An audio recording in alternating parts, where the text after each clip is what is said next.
हा कॅलिफोर्नियन मस्टॅटिस रिएजंट आहे. हा रिएजंट असतो. हा गव्हर्नमेंट दवाखान्यात तुम्हाला इझिली भेटून जातो. हा किती घ्यायचा? जेवढं दूध घेतलं का तेवढं प्रत्येकाचा टाकून द्यायचं. ओके.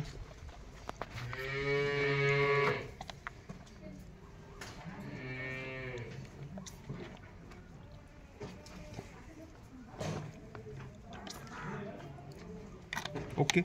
आता हे घेतल्यानंतर हे काय करायचं?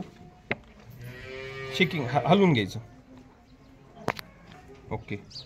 आता सर तुम्ही प्रत्येकाचं थोडं बोट बुडवा. चिकट कोण त्याच्यात लागलं? चिकट आहे घ्यायच्यात. चिकट आहे. चिकट आहे थोडं प्रमाणात पण चिकट आहे. आता याच्यात हात बुडवा. याच्यात दूध आहे का नाही नॉर्मल? म्हणजे हे नॉर्मल आहे. हे असं जर असेल तर काय समजायचं? सडातलं दूध हे चांगलं आहे म्हणजे मस्टर्डीज नाही त्या सडाला. आपण कसं धरलो होतं धारतानी? हे असं धरलो होतं म्हणजे हे सड ओके.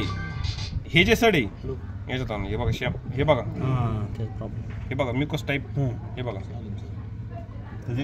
असे धारतात. याच्यात मस्टर्डीज आहे. याच्यात नाही जवळपास झालेलाच आहे. म्हणजे तुम्हाला हे काढताना दिसलं पण असं होतं बऱ्याच वेळा. याच्यात नॉर्मल प्रमाणात सुरू झालंय आणि याच्यात पण आहे.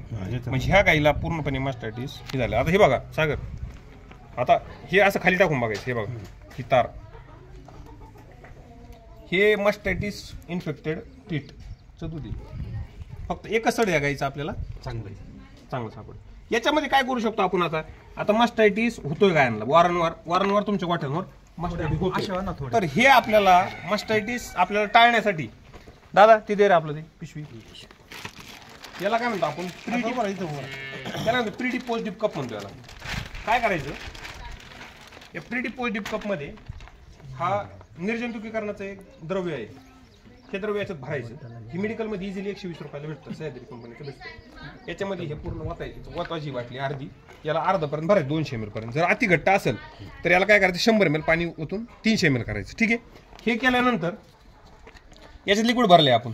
हे काय करायचं? या इकडे आता लिक्विड याच्यात खाली. याच्यामध्ये काय करायचं? याच्यात लिक्विड असणार. हे काय करणार आपण? हे सड याच्यात बुडवणार आणि हे दाबायचं खालून. म्हणजे त्याच्यातलं लिक्विड काय ना वर येणार. याच्यात नळी असती.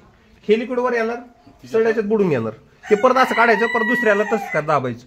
किती वेळ लागेल याला? 15 सेकंद.